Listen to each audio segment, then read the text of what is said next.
checker was about to tell anyway, and was prevented only by a most sudden death. I think murder will be the word brought in the indictment. And I said something of Morse, Mr. Walter. When we remembered this morning that Morse had disappeared the night the Elizabethan age left your dogs, and you and Rowan were so intensely disgusted at its having had to put into Boston this morning, instead of going on straight to Sumatra, we did not have to wait for the chance information this evening that Captain Wilson is a friend of Rowan's to deduce that the missing checker was put aboard, as confirmed by the Boston Harbor Police this afternoon, who searched the ship under our instructions. Trent paused a moment, again fixed the now trembling Walter with his eye, and continued.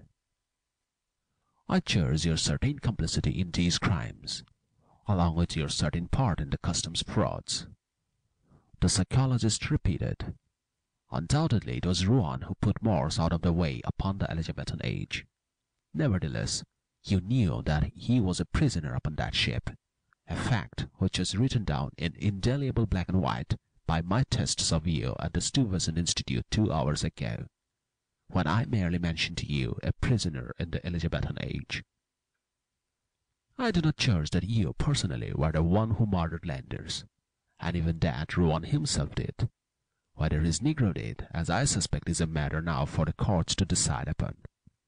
But that you undoubtedly were aware that he was not killed accidentally in the engine room, but was killed on Wednesday night before, and his body hidden under the coffee bags, as I guessed from the fibers of coffee sacking on his clothes, was also registered as mercilessly by the psychological machines when I showed you merely the picture of a pile of coffee sacks. Unless, Mr. Walter, you deny knowledge of the cheating which has been going on, and who was at the bottom of the other crimes. Well, Walter, the psychologist took from his pocket the bent twine-wound wire. Here is the innocent little thing which was the third means of causing you to register upon the machines such extreme and inexplicable emotion. Or rather, Mr. Walter, it is the companion piece to that, for this is not the one I showed you, the one given to Morse to use, which, however, he refused to make use of. But it is the very wire I took tonight from the hole in the post, where it bore against the balance beam to cheat the government. When this is made public tomorrow, and when it is made public too, and attested by the scientific man who witnessed him, the diagram and explanation of the tests of you 2 hours ago, do you think that you can deny longer that this was all with your knowledge and direction? The big bull-neck of the President swelled, and his hands clenched and reclenched as he stared with gleaming eyes into the face of the young man who thus challenged him. You are thinking now, I suppose, Mr. Walter, Trent replied to his glare, that such evidence as that directly against you cannot be got before a court. I am not so sure of that, but at least it can go before the public tomorrow morning in the papers, attested by the signatures of the scientific man who witnessed the test. It has been photographed by this time, and the photographic copies are distributed in safe places, to be produced in the original on the day when the government brings criminal proceedings against you. If I had it here, I would show you how complete, how merciless is the evidence that you knew what was being done. I would show you how, at the point marked 1 on the record, your pulse and breathing quickened with alarm under my suggestion. How, at the point marked 2, your anxiety and fear increased. And how, at 3, when the spring by which this cheating had been carried out was before your eyes, you betrayed yourself uncontrollably, unmistakably.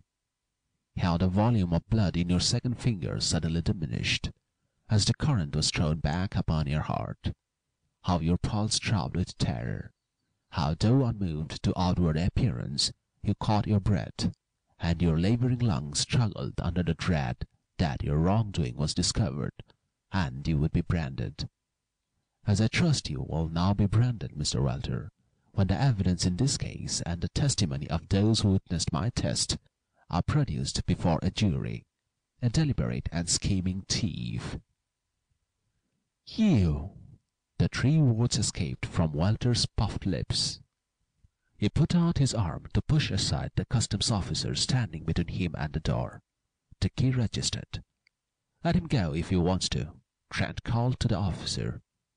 "He can neither escape nor hide. His money holds him under bond." The officer stepped aside, and Walter, without another word, went into the hall.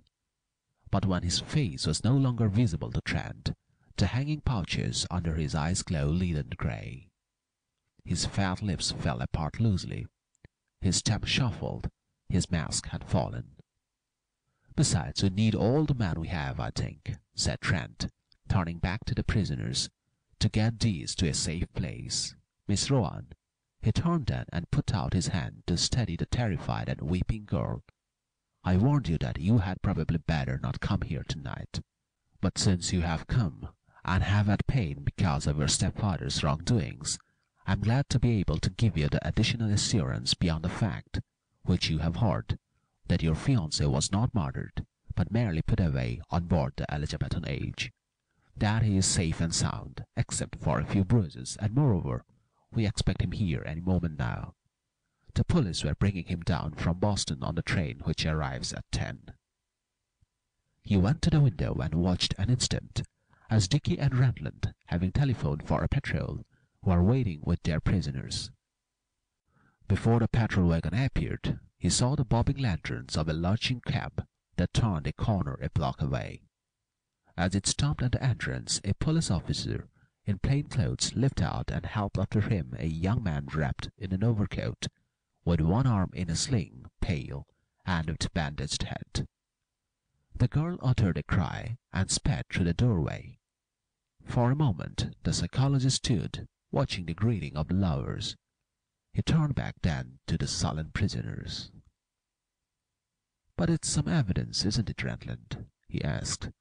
"Not to have to try such poor devils alone, but at last with the man who makes the millions and pays them the pennies. The man higher up."